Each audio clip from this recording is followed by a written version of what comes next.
এটা হলো আলীকদম নতুন মার্কেট।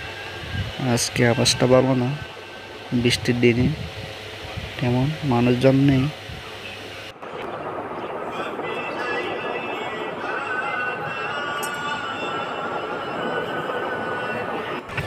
আসলে আমরা দুঃখিত, কিছু দেখাতে পারলাম না।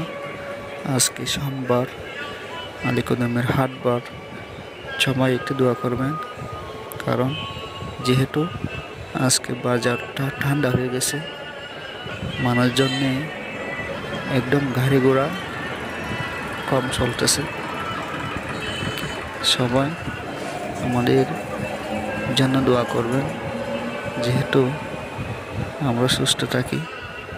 আপনারা সবাই আসবেন এই আলীকদম দেখতে, কারণ এখানে দেখার অনেক অনেক জায়গা আছে, খুব সুন্দর সুন্দর। সবাইকে ধন্যবাদ, ভালো থাকবেন।